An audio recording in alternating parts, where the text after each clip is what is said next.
Hello बच्चों, आज के क्लास में जैसा कि पहले हम लोग 100 नंबर क्वेश्चन तक कर चुके हैं।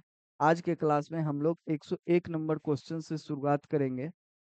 101 नंबर क्वेश्चन को देखिए। 101 नंबर जो क्वेश्चन है, 101 नंबर क्वेश्चन है, अज्ञे ने किस कहानीकार के व्यक्तित्व अज्ञे ने किस कहानीकार के व्यक्तित्व को नैसर्गिक नहीं अर्जित व्यक्तित्व का उदाहरण माना है। देखिए, अज्ञे ने किस कहानीकार के व्यक्तित्व को नैसर्गिक नहीं अर्जित व्यक्तित्व का उदाहरण माना है। तो यह जो है, देखिए, शेखर जोशी के व्यक्तित्व को जो है नैसर्गिक नहीं अर्जित व्यक्तित्व माना है अज्ञे ने। यह प्रश्न देखिए कहाँ से पूछा गया है, तो यह प्रश्न देखिए समीक्षा से पूछा गया है। यह प्रश्न कहाँ से पूछा गया है? यह प्रश्न समीक्षा से पूछा गया है। ठीक, अगले प्रश्न को देखिए। अब देखिए, ये प्रश्न जो था 4 सितंबर 2024 का पेपर था, जो कि सिंगल शिफ्ट में हुआ था। कुछ 27 सितंबर को जो पेपर हो रहा था, वो कुछ सेंटर पे टेक्निकल इशू के वजह से नहीं हो पाया था। तो कुछ सेंटरों पे जो है री एग्जाम हुआ था। उसी वही पेपर ये 4 सितंबर वाला पेपर है। ठीक, तो चलिए अगले प्रश्न पर चलते हैं। अगला प्रश्न देखिए। अगला प्रश्न है, देखिए अगला प्रश्न है, अब के जाड़े अब के जाड़े में यह आम अब के जाड़े में यह आम खूब फलेगा। अब के जाड़े में यह आम खूब फलेगा, चाचा भतीजा दोनों यहीं बैठकर आम खाना। जितना बड़ा तेरा भतीजा है उतना ही यह आम। यह कथन किस कहानी से लिया गया है? देखिए, अब के जाड़े में यह आम खूब फलेगा, चाचा भतीजा दोनों यहीं बैठकर आम खाना। जितना बड़ा तेरा भतीजा है उतना ही यह आम। यह कथन किस कहानी से लिया गया है? यह देखिए कहाँ से प्रश्न बना हुआ है, तो यह किसी कहानी का जो है कथन उठा कर दे दिया गया है। पूछ लिया गया है किस कहानी का था। यह कथन जो है उसने कहानी का है। यह कथन किस कहानी से लिया गया है? उसने कहा था कहानी से लिया गया है। ठीक, अब देखिए, यह कथन जो है लहना सिंह ने मरते वक्त कौन कहा था? यह कथन देखिए किसका है, तो लहना सिंह का यह कथन है। अगली बार हो सकता है एनटीए पूछ दे यह कथन किसका है, तो यह कथन लहना सिंह का है। लहना सिंह ने मरते वक्त वजीरा सिंह से कहा था। उस यह कथन किसने किससे कहा था? लहना सिंह ने वजीरा सिंह से कहा था। उसके बाद देखिए, लहना सिंह जो था नंबर 77 सिख राइफल्स का जमादार था। लहना सिंह कौन था? लहना सिंह इस कहानी में नवंबर 77 सिख राइफल्स का जमादार था। ठीक, देख उसके बाद देखिए, वजीरा सिंह जो था पलटन का विदूषक था। इस पलटन का विदूषक, जैसा कि हमने पहले भी बता चुका हूँ कि विदूषक का मतलब हंसाने वाला होता है। तो पलटन का विदूषक कौन था? वजीरा सिंह था। ठीक, चलिए अगले प्रश्न को देखते हैं। अगला प्रश्न देखिए। अगला प्रश्न देखिए। अगला प्रश्न क्या है? अगला प्रश्न है, राष्ट्रभाषा केवल रईसों और अमीरों की भाषा नहीं हो सकती। राष्ट्रभाषा केवल रईसों और अमीरों की भाषा नहीं हो सकती। उसे किसानों और मजदूरों की भाषा बनना पड़ेगा। कहानी के संदर्भ में यह किसका कथन है? कहानी के संदर्भ में यह किसका कथन है? तो यह जो कथन है प्रेमचंद का कथन है। ठीक, यह कथन किसका है? प्रेमचंद का कथन है। अब देखिए, राष्ट्रभाषा के बारे में यहाँ पूछा गया है। ठीक, तो राष्ट्रभाषा के बारे में यहाँ पूछा गया, तो देखिए एक महात्मा गांधी जो है राष्ट्रभाषा के बारे में एक कथन कहे हैं, हिंदी को हम राष्ट्रभाषा मानते हैं। महात्मा गांधी जो है हिंदी को राष्ट्रभाषा मानते हैं। इस कथन को ध्यान में रखिएगा। ठीक, अब देखिए यह प्रश्न कहाँ से पूछा गया है, तो देखिए प्रश्न है राष्ट्रभाषा से, लेकिन कहानी के संदर्भ से जोड़ दिया गया है। तो ऐसे करके एक 2 यूनिट का प्रश्न जो है मिलाकर भी एनटीए पूछ लेता है। इस बात को ध्यान रखिएगा। ठीक, अब देखिए अगले प्रश्न पे चलते हैं। अगला प्रश्न देखिए। अगला प्रश्न है, देखिए अगला प्रश्न क्या है? उपयुक्त कथनों में से कौन सा कथन उसने कहा था?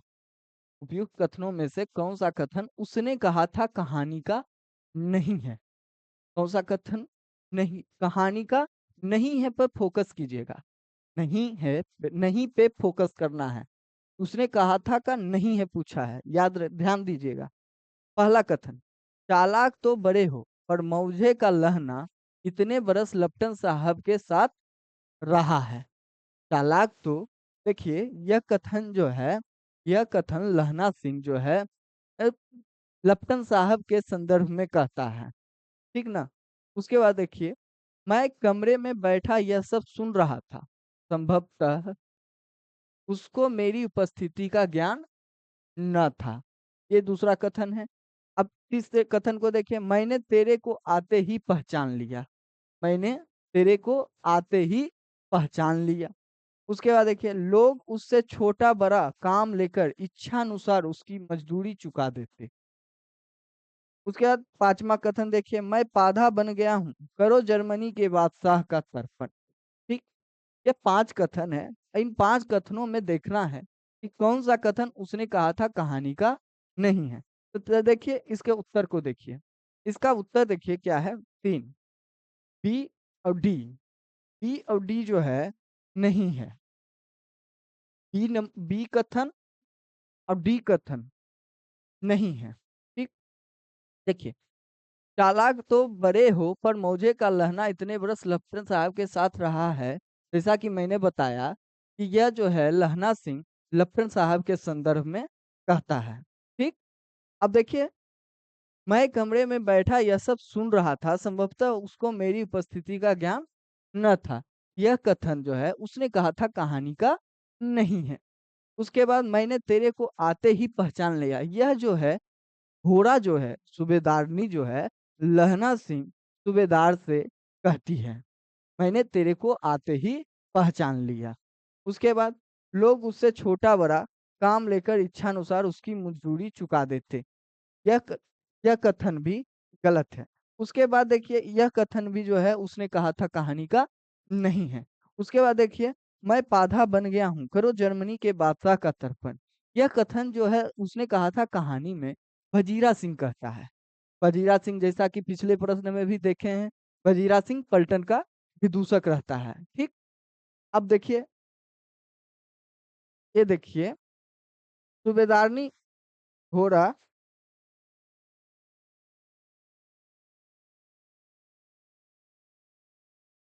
ये देखिए, सूबेदारनी होरा लहना सिंह से कहती है।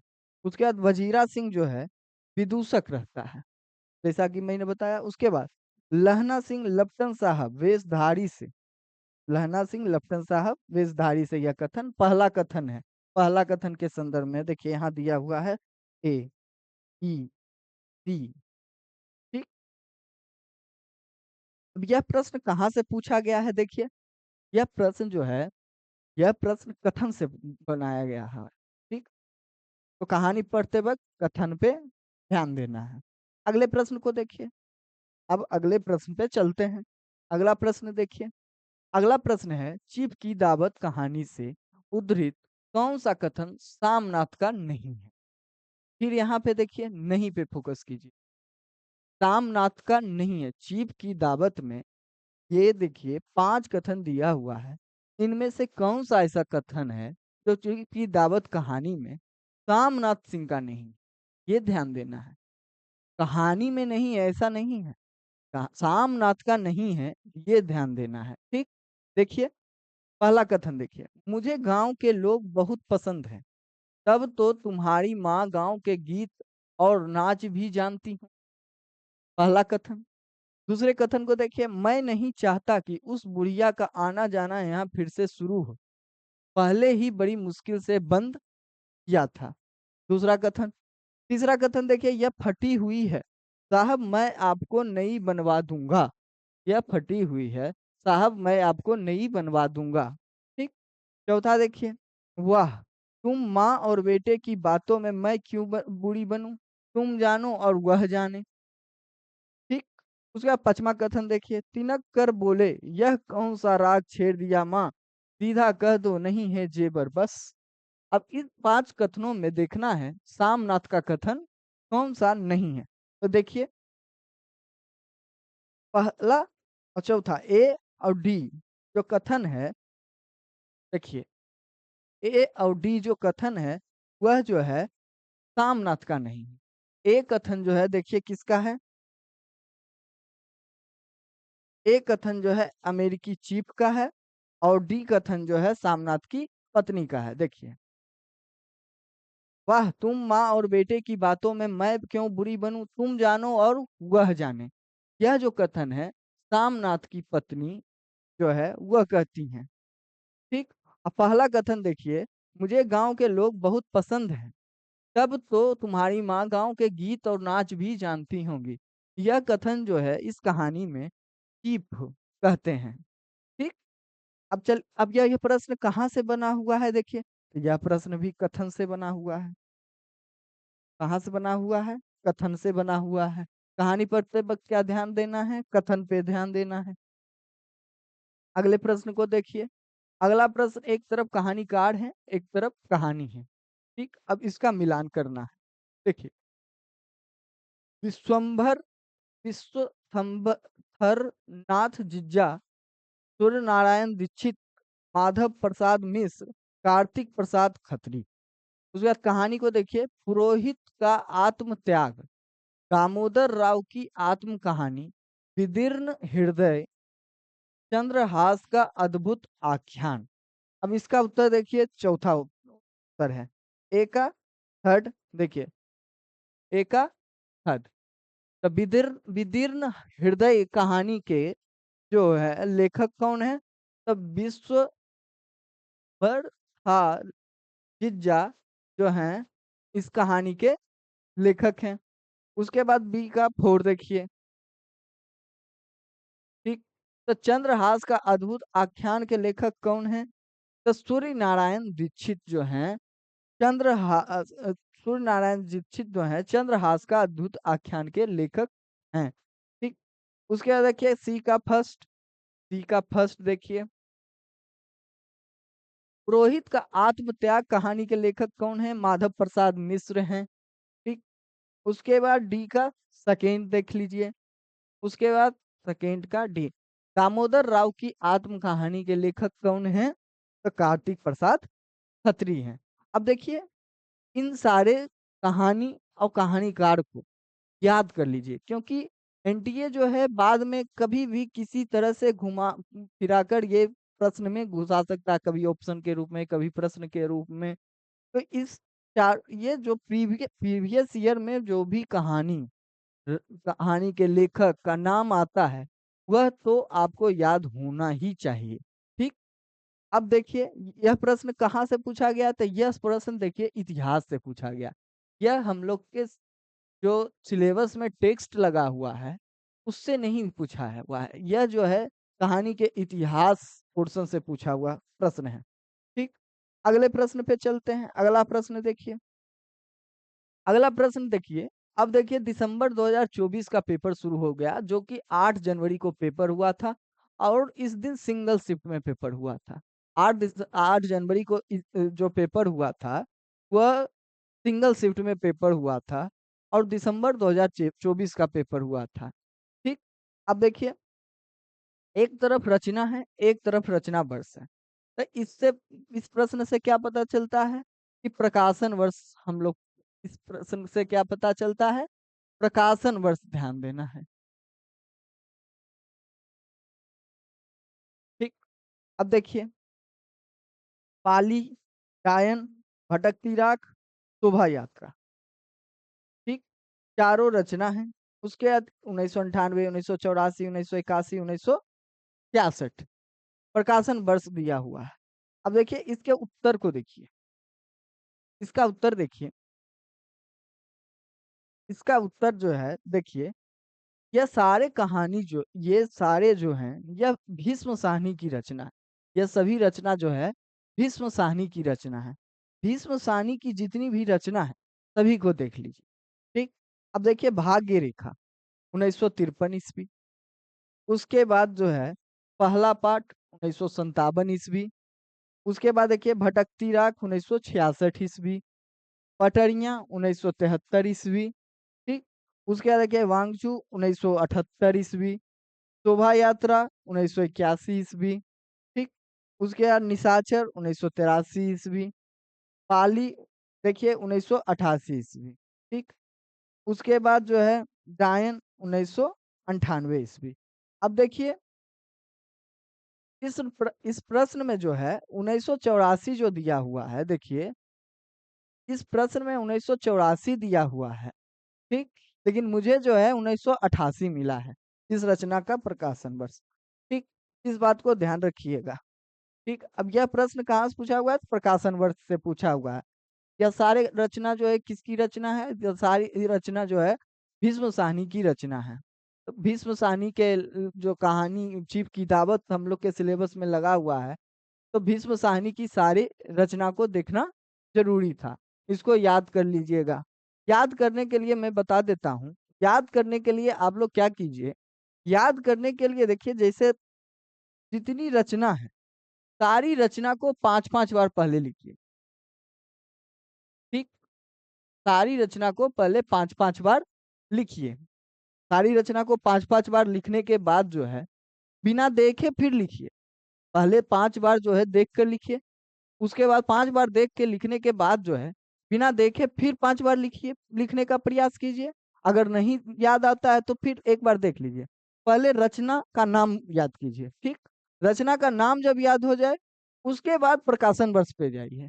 प्रकाशन वर्ष जब भी याद कीजिए तो क्रम से याद करने का प्रयास कीजिएगा। ठीक। तो देखिए उसके बाद क्या कीजिएगा, 1953 ईस्वी, 1957 ईस्वी, 1966 ईस्वी, 1973 ईस्वी, याद करने का लिख लिख कर याद कीजिए। 5-5 बार लिखिए, 10-10 बार लिखिए, बार बार लिख लिख के लिखिए। पहले देख कर लिखिए, बाद में बिना देखे लिखिए। इससे होगा कि आपको याद हो जाएगी सारी रचना, उसका प्रकाशन वर्ष। याद करने में आपको मुश्किलें नहीं आएंगी। ठीक। आमतौर पर प्रकाशन वर्ष, रचना, उसको याद करने में मुश्किलें आती है। कोई कहानी का प्रसंग रहता है अगर, तो कहानी का प्रसंग आसानी से याद हो जाता है। वह परीक्षा अभी आप एक्सप्लेन कर पाए या ना कर पाए, अगर आपका कहानी पढ़ा हुआ, अगर परीक्षाओं में प्रश्न सामने आते हैं तो उसके उत्तर पे आप पहुंच जाते हैं। लेकिन प्रकाशन वर्ष ऐसा होता है जिसके कि उत्तर पे आप लोग नहीं पहुंच पाते हैं। यहाँ पे आपको याद होना ही चाहिए। ठीक। तो यहाँ पे जब आपको याद होना ही चाहिए, तो यहाँ पे याद करने के लिए जो है बार बार लिखिए, पहले देख के लिखिए, फिर बिना देखे लिखिए।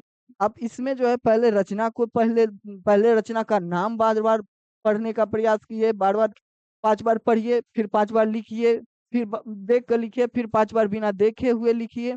फिर प्रकाशन वर्ष पे आइए, फिर प्रकाशन वर्ष को पहले 5 बार पढ़िए, फिर प्रकाशन वर्ष को 5 बार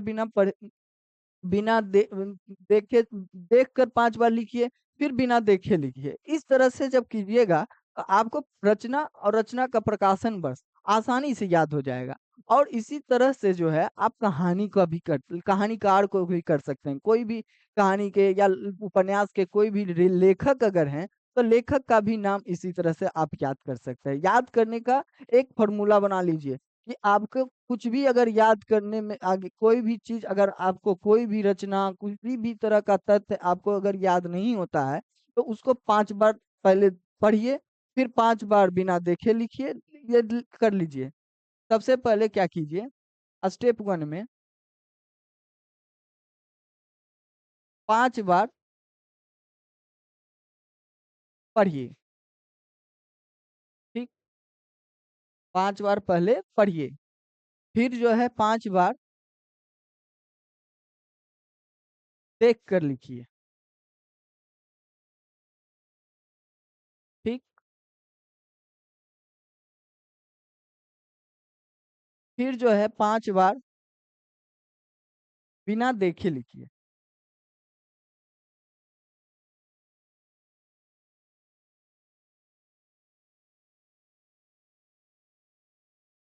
ये 3 स्टेप में चलिए। ठीक। इस 3 स्टेप को आप फॉलो कीजिए। इन तीनों स्टेप को फॉलो करने के बाद आपको चीजें याद होने लगेगी। और याद अगर परीक्षा हॉल में होता, आमतौर पर होता क्या है कि परीक्षा हॉल में हम लोगों को याद करने का ज़रूरत नहीं रहता। देखिए हम लोग को ऑब्जेक्टिव एग्ज़ाम में जो है 3 फ़ॉर्मूला चलता है, रीड, रिवाइज़, रिकॉग्नाइज़। पढ़ना, उसको फिर रिवाइज़ करना मतलब याद करना, ठीक? और उसको पहचानना। ठीक, रीड, रिवाइज, रिकॉग्नाइज मतलब यहाँ पे आपको ऑब्जेक्टिव एग्जाम में सिर्फ आपको पहचानना है, ना कि वहाँ पे आपको सब्जेक्टिव एग्जाम नहीं है कि आपको याद करके वहाँ पे लिखना है। वहाँ पे तो सिर्फ जाना। तो आप कोई भी चीज़ों को अगर 5 बार पढ़े रहिएगा, तो वो चीज़ें आपको अभी भले लग रही हो कि आपको याद नहीं है, लेकिन परीक्षा हॉल में आपके सामने जब प्रश्न और उसके ऑप्शंस आएँगे, तो वो आप सही कर ले जाइएगा। इस बात को ध्यान रखिए। चलिए अब जो है हम लोग प्रश्न की ओर लौटते हैं। अगले प्रश्न को देखिए। अगला प्रश्न देखिए, अगला प्रश्न जो है पंक्ति दिया हुआ है और रचना पूछा गया है। मतलब देखिए कथन से प्रश्न है। कहाँ से प्रश्न है? कथन से प्रश्न है। ठीक? मतलब कथन दे उठा लिया गया है और एक तरफ रचना दे दिया गया है। अब कौन-सा कथन किस रचना का है ये देखिए। अब देखिए इसमें जो है गैंग्रीन जो है हम लोग के सिलेबस का है। ठीक? तो एक काम करते हैं ऐसे प्रश्न को देखिए कैसे सोल्व किया जाता है परीक्षा हॉल में। गैंग्रीन जो है देखिए, गैंग्रीन के कथन को पहचानने का प्रयास करते हैं हम लोग, ठीक? गैंग्रीन के प्रश्न कथन को देखने का प्रयास करते हैं सबसे पहले। आदमी का घर जब जलता है तब उसे दुःख होता है। पहला कथन देख लीजिए। उसके बाद देखिए वह चाहता था एकदम इन सब के ज़मीन से निकल जाए, ठीक? दूसरा कथन हो गया। तीसरा कथन देखिए, धर्म वही धर्म जिसे तुम एक स्कूल की नौकरी के लिए बेच खाते हो। देख रहे हैं? उसके बाद देखिए, मुझे ऐसा लग रहा था कि इस घर पर जो छाया घिरी हुई है, वह अज्ञात रहकर भी मानो मुझे भी बस में कर रही है। या 4 कथनों को देख लिए। अब देखिए यह इसमें तो जो है अपने सिलेबस में लगी रचना का सारा कथन नहीं है। तो एक रचना हम लोग के सिलेबस का दिख रहा है। तो देखिए ये जो कथन है डी कथन जो है, यह जो है हम लोग के सिलेबस का कथन है। ठीक? अब देखिए डी का थर्ड होगा यह तो हम लोग को पता चल गया। तो डी का थर्ड देखिए कहाँ है? डी का थर्ड। अब देखिए परीक्षा में अगर तुक्का भी मारना है तो इसी दोनों पे मारिएगा। अगर आप आपको कोई कथन नहीं भी पता है तो यहाँ पे आपको जो है 50-50% चांस हो जाता है प्रश्न सही करने का। 50% चांस है आपकी संभावनाएं जो है 50% इस प्रश्न को सही करने की हो जाती है अगर एक भी प्रश्न। और इस तरह के बहुत सारे प्रश्न मिलेंगे जो कि आपको परीक्षा हॉल में जो है आपको 50-50 पे चलना पड़ेगा। सारे प्रश्नों का उत्तर परीक्षा हॉल में नहीं आ रहा होता है। ऐसे में तुक्का भी अगर मारा जाता है तो इस तरह से मारा जाता है, ना कि जय माता दी करके मारा जाता है तुक्का, ठीक? तो तुक्का भी मारने का एक लॉजिक होता है, एक तरीका होता है, ठीक? अब देखिए फिर इसका उत्तर देख लीजिए। उत्तर क्या है? 1, ठीक? अच्छा इसमें भी देखिए थर्ड है, इसमें भी थर्ड है। तो देखिए अगर इसमें भी थर्ड है, देखिए तो इसमें भी अगर थर्ड है तो 75% फिर भी प्रोबेबिलिटी संभावना है, ठीक? अब देखिए अब देखिए देखिए इसके उत्तर को देख लीजिए। ए का सेकंड, बी का फोर्थ, सी का फर्स्ट, डी का थर्ड। ए का सेकंड अब देखिए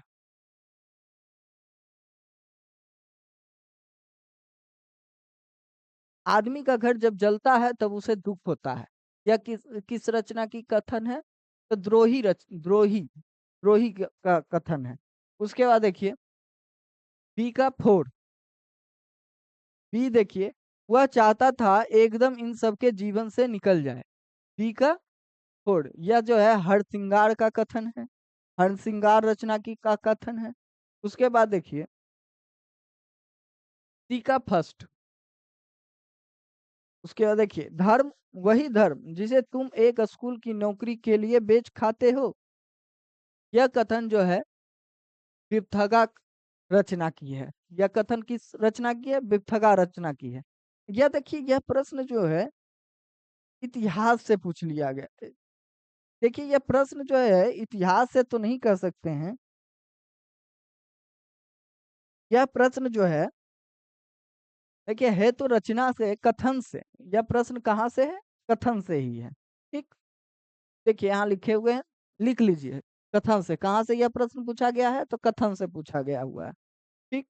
उसके बाद चलिए अगले प्रश्न पे चलते हैं। अगला प्रश्न देखिए। अगला प्रश्न है, भीष्म साहनी के कहानी संग्रहों के कौन से युग्म सही हैं? भीष्म साहनी का देखिए कहानी संग्रह दिया हुआ है। अब देखिए इसमें भीष्म साहनी का, अब इसमें कौन सा जो है प्रकाशन वर्ष किसका सही है, ये देखना है। ठीक? अब देखिए प्रकाशन वर्ष देखते हैं, भीष्म साहनी के रचना का प्रकाशन वर्ष देख लेते हैं। तो देखिए डायन का 1998, पहला पाठ 1957, पाली 1988। इसका उत्तर जो है एक है ए और बी। देखिए ए बी, मतलब यह दोनों जो है सही है। भाग्य रेखा 1953 ईस्वी, भटकती राख 1966 ईस्वी, यह दोनों सही है। लेकिन यह और यह गलत है। ठीक? तो डायन, पहला पाठ और पाली, इन तीनों का प्रकाशन वर्ष देख लीजिए। डायन का जो है 1998 ईस्वी है। उसके बाद देखिए पहला पाठ का 1957 ईस्वी है। उसके बाद देखिए पाली का 1988 ईस्वी है। ठीक? अब यह प्रश्न कहाँ से पूछा गया है? तो यह प्रश्न देखिए लेखक के कहानी संग्रह से पूछा हुआ है। हम लोग के सिलेबस में भीष्म साहनी लेखक का कहानी चीफ की दावत लगा हुआ है। लेखक का कहानी संग्रह से प्रश्न पूछा हुआ है। तो यह प्रश्न कहाँ से पूछा हुआ है? तो कहानी संग्रह से पूछा हुआ है, नोट कर लीजिए। ठीक? अब देखिए अगले प्रश्न पे चलते हैं। अगला प्रश्न देखिए। अगला प्रश्न है, कहानी और प्रकाशन वर्ष के आधार पर सही युग्म कौन से हैं? अब देखना इसमें है, यह है कि कौन सा कहानी का प्रकाशन वर्ष सही है और कौन सा कहानी का प्रकाशन वर्ष गलत है। तो देखिए रास्ता इधर से है 1936, सुखमय जीवन, शरणार्थी, इंस्टॉलमेंट, ठुमरी, रास्ता इधर से है। ठीक? अब सभी कहानी का प्रकाशन वर्ष हम लोग देख लेते हैं। देखिए सुखमय जीवन, देखिए इसका उत्तर क्या है? 4, ए बी डी। देखिए यह जो है सही है, यह भी सही है, ठुमरी भी सही है। ठीक? देखिए कभी कभी देखिए ठुमरी कहानी जो है कहीं पे 1959 भी मिलता है। ठीक? लेकिन कभी कभी नजदीक का प्रकाशन वर्ष ले लिया जाता है परीक्षाओं में। अगर कभी कभी ऐसा देखा गया है एनटीए, कभी 59 के जगह। देखिए ऐसे तो ठुमरी कहानी का आपको जो दिखने देखने को मिलेगा 1959 ईस्वी देखने को मिलेगा। ठीक? लेकिन देख लीजिए, अब देखिए सुखमय जीवन 1911 ईस्वी, शरणार्थी 1948 ईस्वी, उसके बाद ठुमरी 1960 ईस्वी। उसके बाद देखिए देखिए यहाँ पे लिख दिया गया है ठुमरी 1959 या 60। फणीश्वर नाथ रेणु इसके लेखक हैं। फणीश्वर नाथ रेणु इसके लेखक हैं। उसके बाद देखिए इंस्टॉलमेंट कहानी जो है, देखिए इंस्टॉलमेंट कहानी के जो लेखक हैं भगवती चरण वर्मा हैं। इंस्टॉलमेंट कहानी के लेखक कौन है? भगवती चरण वर्मा है। उसके बाद देखिए रास्ता इधर से है कहानी के लेखक कौन है? रघुवीर सहाय हैं। रास्ता इधर से है कहानी के लेखक कौन है? रघुवीर सहाय हैं। ठीक? उसके बाद देखिए सुखमय जीवन के लेखक कौन है? तो चंद्रधर शर्मा गुलेरी हैं। और शरणार्थी के लेखक कौन है? अज्ञे हैं। ठीक? उसके बाद देखिए इंस्टॉलमेंट कहानी जो है, इंस्टॉलमेंट कहानी जो है प्रेमिका को दिखाने हेतु, इंस्टॉलमेंट जो कहानी का विषय है, फिर कहानी का विषय देखिए प्रेमिका को दिखाने हेतु खरीदी गई कार की उपस्थिति के ऊपर है। प्रेमिका को दिखावा के लिए जो है इसमें कार खरीदा जाता है। तो वह उसी विषय पर जो है यह इंस्टॉलमेंट कहानी रचित है। और इसके लेखक कौन है? तो इसके लेखक भगवती चरण वर्मा है। ठीक? उसके बाद देख लीजिए यह प्रश्न कहाँ से पूछा गया है, ये देखिए। यह प्रश्न कहाँ से पूछा गया है? देखिए तो प्रकाशन वर्ष इसके लिए पता होना चाहिए। तो इसके लिए क्या पता होना चाहिए? प्रकाशन वर्ष पता होना चाहिए। तो प्रकाशन वर्ष से प्रश्न पूछा गया। प्रकाशन वर्ष नोट कर लीजिए। और ये सभी जो चीज हमने नोट करवाए हैं, जो भी प्रकाशन वर्ष, कथन, समीक्षा, इतिहास, ये सब को एक पेज पे एकदम नोट करके रख लीजिए और उसी के अकॉर्डिंग सामने चिपका लीजिए और उसी के अकॉर्डिंग जो है आप पढ़ाई कीजिए। इससे आपकी पढ़ाई जो है सही दिशा में रहेगी, ठीक? सही दिशा में रहेगी। देखिए सिलेबस एनटीए का जो सिलेबस है बहुत बड़ा सिलेबस है। इसमें आपको लिमिट करना बहुत अपने आप को लिमिट करना बहुत ज़रूरी होता है। ऐसे में जो है आपको पीवाईक्यू के अकॉर्डिंग चलना है। खुद के अकॉर्डिंग मत चलिए, पीवाईक्यू के अकॉर्डिंग चलिए, आपका सिलेक्शन पक्का होगा। ठीक? अगला प्रश्न देखिए, अगला प्रश्न। अगला प्रश्न देखिए क्या कह रहा है। अगला प्रश्न है, कानों में कंगना कहानी संवत 1957। अब देखिए यहाँ पे एक चीज, संवत 1970, संवत 1970 में कौन सी पत्रिका में प्रकाशित हुई थी? तो यह देखिए प्रश्न कहाँ से पूछा गया है, तो पत्रिका से पूछा गया है। आमतौर पर हम इस लेक्चर में हमने जो भी प्रश्न करवाए हैं, इस वीडियो सीरीज में जो भी प्रश्न करवा रहा हूँ, उसमें जो है आमतौर पर लगभग सभी कहानियों का पत्रिका हमने इसमें डाल देने का प्रयास किया है। पत्रिका कौन सी कहानी कौन से पत्रिका में प्रकाशित हुई है, प्रकाशन वर्ष, कहानीकार, सभी को डालने का प्रयास किया हूँ। और एकदम परीक्षा में जहाँ से प्रश्न बनता है उसी के अकॉर्डिंग मैंने सॉल्यूशन तैयार किया है, ठीक ना? तो इस प्रश्न के लिए जो है देखिए आप पत्रिका नोट कर लीजिए। क्या कर नोट कर लीजिए? पत्रिका नोट कर लीजिए। तो पत्रिका से भी सवाल बनती है कि कौन सी कहानी कौन से पत्रिका में प्रकाशित हुई है। अब देखिए यह जो है इंदु पत्रिका में प्रकाशित हुई। ठीक। अब देखिए संवत 1970 में 57 जब घटा दीजिएगा तो ईस्वी आपको मिल जाएगा। जब संवत में 57 वर्ष घटा दिया जाता है तो आपको ईस्वी प्राप्त होता है। ठीक। तो 1970 संवत यहाँ पूछा गया है, इसमें 57 घटाइए तो 1913 ईस्वी जो है कानों में कंगना कहानी का प्रकाशन वर्ष है। ठीक। उसके बाद देखिए शुक्ल जी जो है हम लोग के लिए बहुत महत्वपूर्ण हो जाते हैं। शुक्ल जी का एक एक बात महत्वपूर्ण हो जाता है। शुक्ल जी देखिए इस कहानी के बारे में एक कथन कहे हैं, उस कथन को देख लीजिए। शुक्ल जी ने इस कहानी को अत्यंत भावुकतापूर्ण कहानी कहा है। ठीक। शुक्ल जी ने इस कहानी को क्या कहा है? अत्यंत भावुकतापूर्ण कहानी कहा है। इस बात को याद रखिएगा। ठीक।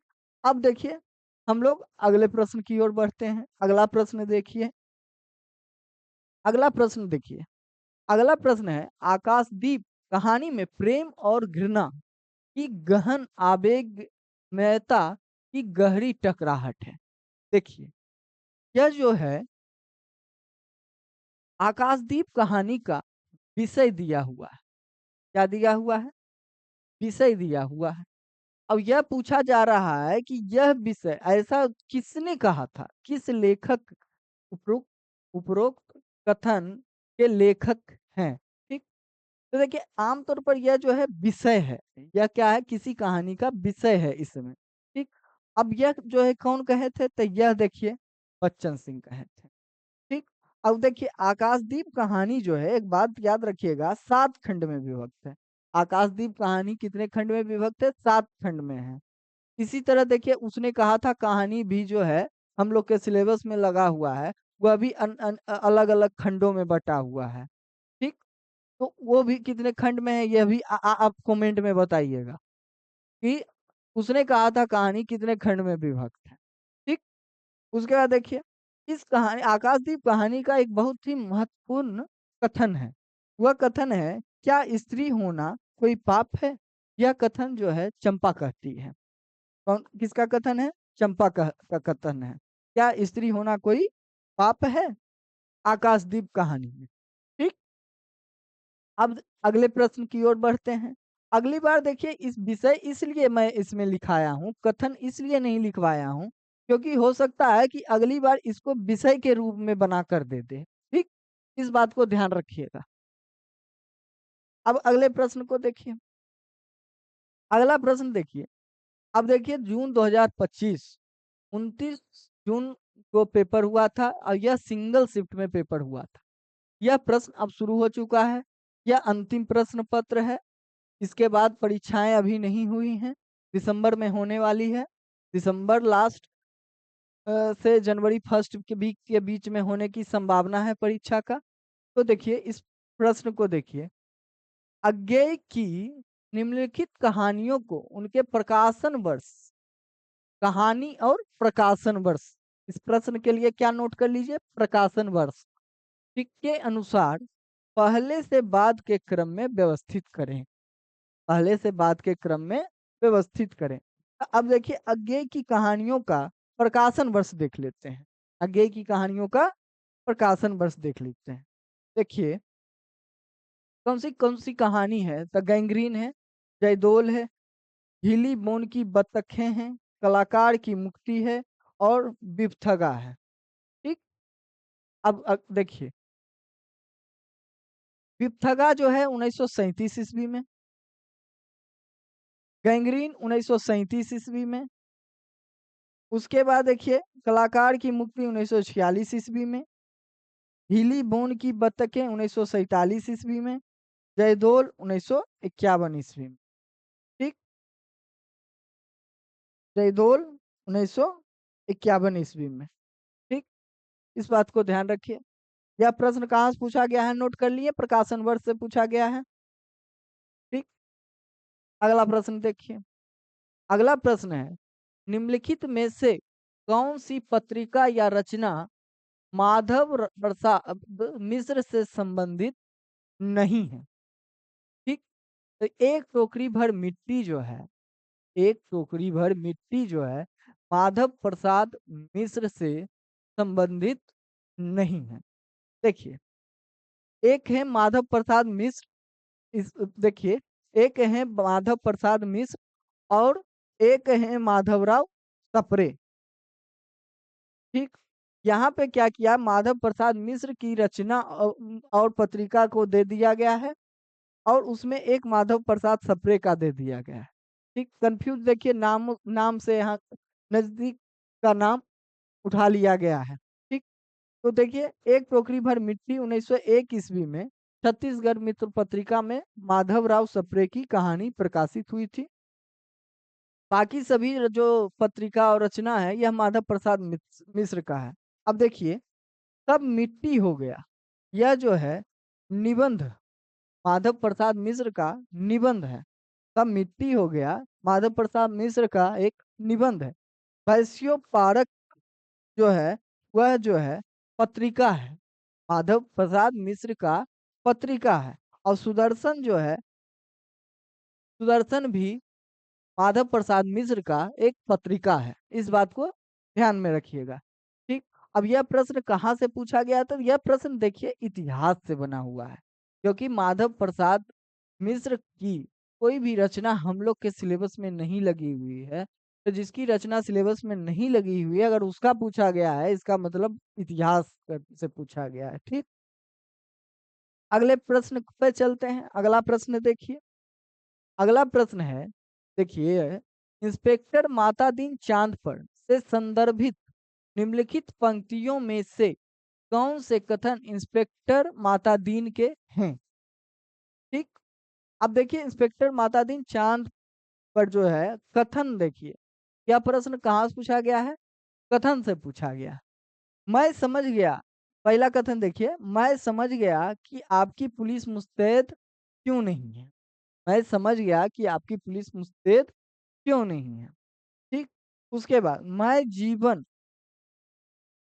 भर इन श्री चरणों में पड़ा रहना चाहता हूँ। दूसरा कथन, तीसरा कथन कथन देखिए, आप बाकी टर्म का वेतन ले जाइए, डबल ले जाइए, ट्रिबल ले जाइए। ठीक। उसके बाद अगला कथन देखिए, हमारा सिद्धांत है हमें पैसा नहीं काम प्यारा है। हमारा सिद्धांत है हमें पैसा नहीं, हमें काम प्यारा है। ठीक। उसके बाद देखिए, आप बेफिक्र रहें बेख्तसा, मैं अपने मकान पत्नी को भी भेज दूंगा खिदमत के लिए। यह 5 कथन दिया हुआ है। इन 5 कथन में यह पूछा जा रहा है कि कौन सा कथन माता दीन का है। इंस्पेक्टर माता दीन चांद पर कहानी में जो है सारे कथन जो है इंस्पेक्टर माता दीन चांद पर कहानी के ही हैं, लेकिन इनमें से कौन सा कथन जो है माता दीन का है। तो देखिए इसका उत्तर देख लेते हैं। इसका उत्तर देखिए, सभी कथन जो है, देखिए, बी जो कथन है, बी नंबर का कथन, वह चांद का कोतवाल का कथन है। सी नंबर जो कथन है वह चांद के प्रधानमंत्री का कथन है। और ई नंबर जो कथन है, मुंशी अब्दुल गफूर का कथन है। इसका देख लीजिए। अब देखिए बी नंबर कथन को देखिए, चांद का कोतवाल के कथन को देखिए, बी नंबर, मैं जीवन भर इन श्री चरणों में पड़ा रहना चाहता हूँ, ऐसा किसने कहा था? तो ऐसा जो है चांद का कोतवाल ने कहा था। ठीक। उसके बाद देखिए सी नंबर कथन को देखिए। सी नंबर कथन जो है, आप बाकी टर्म का वेतन ले जाइए, डबल ले जाइए, ट्रिपल ले जाइए, यह कथन कौन कहा था? यह कथन जो है चांद के प्रधानमंत्री ने कहा था। ठीक। और उसके बाद ई कथन देखिए, मुंशी अब्दुल गफूर का कथन, आप बेफिक्र रहें पेक्टसा, मैं अपने मकान पत्नी को भी भेज दूंगा खिदमत के लिए। यह कथन किसने कहा था? यह कथन मुंशी अब्दुल गफूर ने कहा था। देखिए, पर पीआईक्यू का ये नहीं मतलब होता है कि सारे कथन, अब कौन सा कथन किसका है, बाकी अन्य कथनों को भी देखना जरूरी होता है कि किसका कथन है, क्योंकि यहाँ से प्रश्न बनने की संभावना ज्यादा होती है। इसलिए ये सभी आंसर आप लोग अच्छे से याद कीजिएगा। ठीक। अब यह प्रश्न कहाँ से पूछा हुआ है? तो कथन से पूछा हुआ है, नोट कर लीजिएगा। अब अगले प्रश्न की ओर चलते हैं। अगला प्रश्न देखते हैं। अगला प्रश्न देखिए। अगला प्रश्न देखिए, एक तरफ स्त्री पात्र दिया हुआ है और एक तरफ कहानी दिया हुआ है। एक तरफ स्त्री पात्र दिया हुआ है, एक तरफ कहानी दिया हुआ है। ठीक। अब देखिए यह प्रश्न कहाँ से पूछा हुआ है? तो पात्र से पूछा हुआ है। ठीक। पात्र में भी कहाँ से पूछा हुआ है? तो स्त्री पात्र से पूछा हुआ है। ठीक। अब देखिए, सीता, किरण, चंदा, अनीता। अब देखिए अनीता जो पात्र है वह राही कहानी का पात्र है। सीता जो है दुलाई वाली कहानी का, किरण कानों में कंगना, और चंदा राजा निर्वंश। ठीक। पात्र नोट कर लीजिए इस प्रश्न के लिए। यह प्रश्न कहाँ से पूछा गया? पात्र से पूछा गया है। अगला प्रश्न देखिए। अगला प्रश्न है कि चीव की दावत कहानी से दिए गए निम्नलिखित संवादों में से कौन से संवाद सामनाथ की पत्नी के हैं? कौन से संवाद सामनाथ की पत्नी के हैं? ठीक। देखिए, इन्हें पिछवाड़े इनकी सहेली के घर भेज दो, रात भर बेशक वहीं रहे, कल आ जाए। ठीक। दूसरा कथन देखिए, तो इन्हें कह देंगे कि अंदर से, यहाँ पे है अंदर से, देखिए, अंदर से दरवाजा बंद कर लें। ठीक। उसके बाद तीसरा कथन देखिए, कोई ढंग की बात हो तो भी, कोई ढंग की बात हो तो भी कोई कहे, अगर कोई उल्टी सीधी बात हो गई, शिव को बुरा लगा, तो सारा मजा जाता रहेगा। ठीक। उसके बाद अगले कथन को देखिए, वह कोई बढ़िया टप्पे सुना दो, दो पत्थर अनारा दे। ठीक। उसके बाद देखिए अगला कथन, जो वह सो गई और नींद से खर्राटे के लेने लगी, साथ ही बरामदा है जहां लोग खाना खाएंगे। ठीक। यह पांच कथन दिया हुआ है। इन कथनों में सामनाथ की पत्नी के का कौन सा कथन है, ये देखिए, देखना है। अब देखिए दूसरा, ए और ई जो है, ए और ई जो है वो सामनाथ की पत्नी का कथन है। देखिए, ये कथन और ये कथन सामनाथ की पत्नी का है। बाकी कथन जो है वह सामनाथ का कथन। बाकी सब कथन किसका है? सामनाथ का कथन है। उसके बाद देखिए एक कथन ये है इसमें, वाह कोई बढ़िया टप्पे सुना दो, दो पत्थर अनारा दे। ये दो पत्थर अनारा दे पे आप लोग अच्छे से फोकस कीजिएगा। ये देखिए, ये जो दो पत्थर अनारा दे हैं, ये जो गीत है, यह गीत पे थोड़ा ध्यान दीजिएगा। उसके बाद देखिए, सामनाथ माँ से सुनाने की को कहता है, लेकिन माँ जो है विवाह का गीत सुनाती है। विवाह का गीत जो है तीन पंक्ति का गीत है, हरियाणी माए हरियाणी बहने, हरियाते भागी भड़िया है। ठीक। तीन पंक्ति का गीत है यह प्रश्न। अब देखिए यह प्रश्न कहाँ से पूछा गया है? तो यह प्रश्न नोट कर लीजिए, कथन से पूछा गया है। कथन को उठाकर दे दिया गया है। ठीक। अगले प्रश्न पे चलते हैं। अगला प्रश्न देखिए। अगला प्रश्न देखिए, कह रहा है तीसरी कसम कहानी से उद्धृत इन पंक्तियों को पहले से बाद के क्रम में व्यवस्थित कीजिए। अब देखिए, यह पंक्तियों का क्रम पूछ लिया गया है इसमें। इस बात को ध्यान रखिएगा। इस प्रश्न ऐसे प्रश्नों के लिए क्या कीजिए आप लोग, ऐसे प्रश्नों के लिए आप लोग जब कहानी पढ़ते हैं तो जितने भी पैराग्राफ रहते हैं, ठीक, जैसे 4 पैराग्राफ है, 4 पैराग्राफ के आप की बिंदु निकालिए, मुख्य बिंदु निकालिए कि उस पैराग्राफ में क्या कहा जा रहा है, और उसका एक शॉर्ट नोट्स बना लीजिए। अब जब मुख्य बिंदु का शॉर्ट नोट्स बना लीजिए, ठीक ना, हर पैराग्राफ का एक एक लाइन में आप मुख्य बिंदु निकालिए कि इस पैराग्राफ में, जैसे अलग अलग पैराग्राफ रहता है कहानी में, तो अलग अलग पैराग्राफ में आप देखने का प्रयास कीजिए इस पैराग्राफ का मुख्य बिंदु क्या है, इस पैराग्राफ में मुख्य बात क्या कही जा रही है, तो उसको सिर्फ नोट कर लीजिए।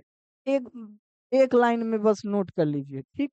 इसी तरह से जो है आप पूरी कहानी का हर पैराग्राफ के अनुसार जो है शॉर्ट नोट्स एक बन जाएगा, तो उससे जो है आपको क्रम का प्रश्न सही करने का संभावनाएं बढ़ जाएंगी, क्रम का प्रश्न सही होने लगेगा, ठीक है।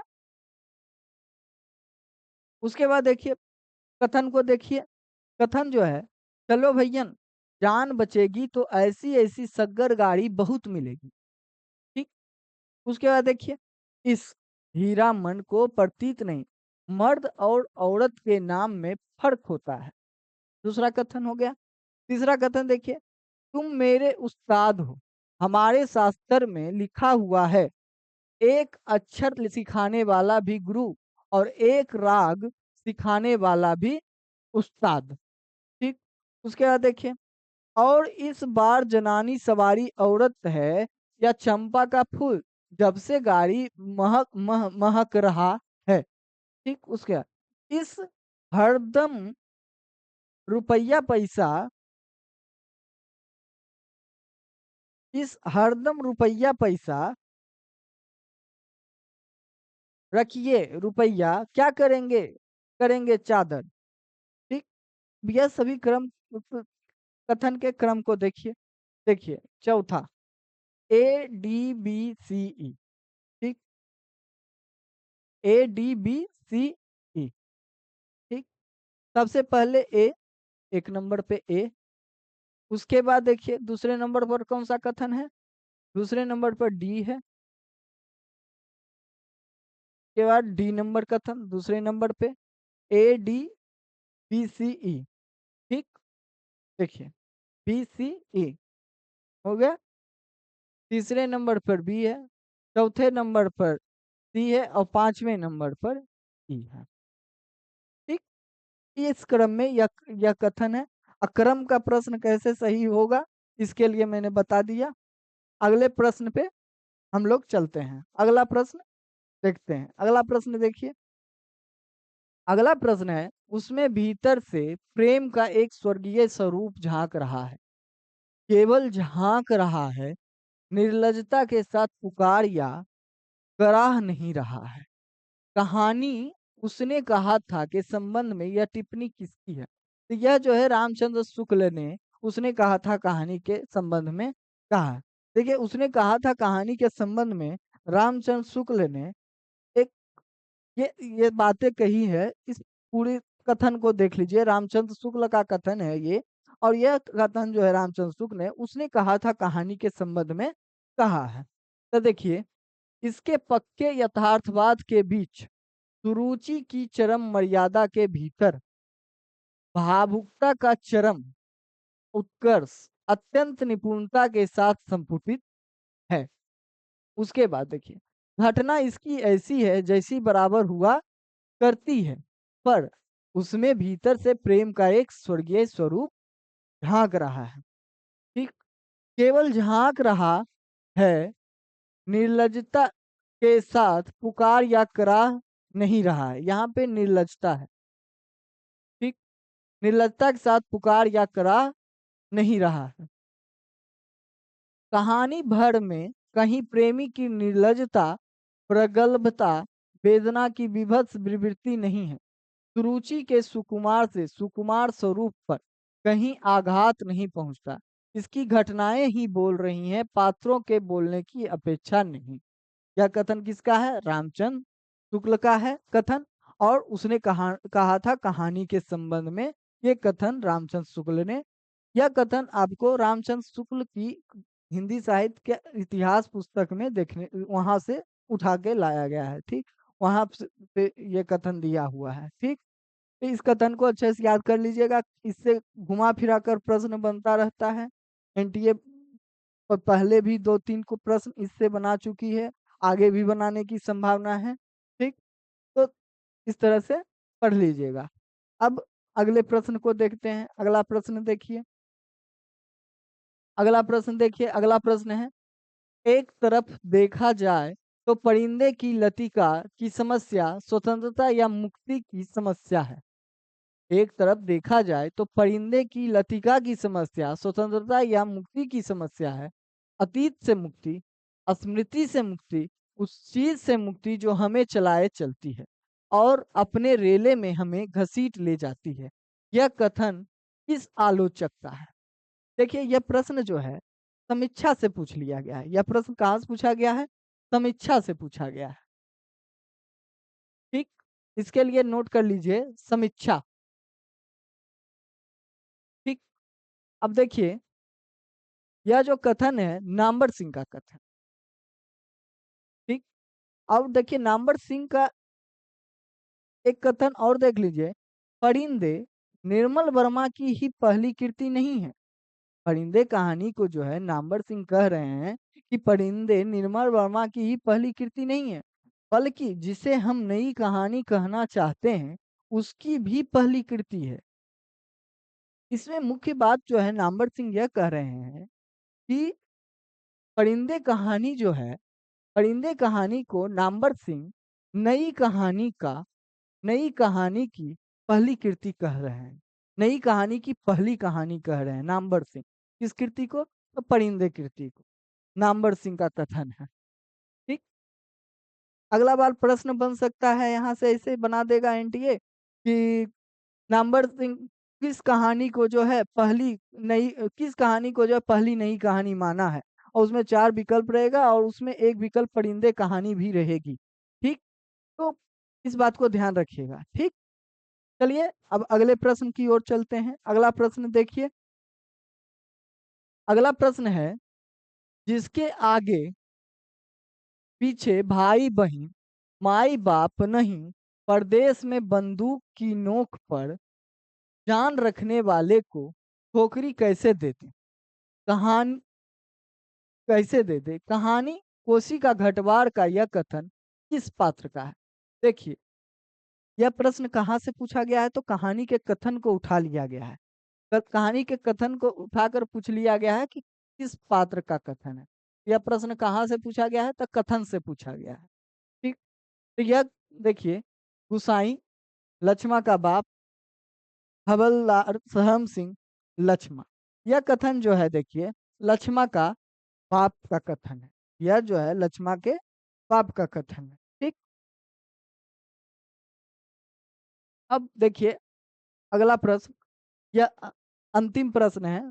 ठीक, इस यूनिट का अंतिम प्रश्न है। कहानी यूनिट समाप्त हो जाएगी, इसके बाद कहानी यूनिट खत्म हो जाएगी।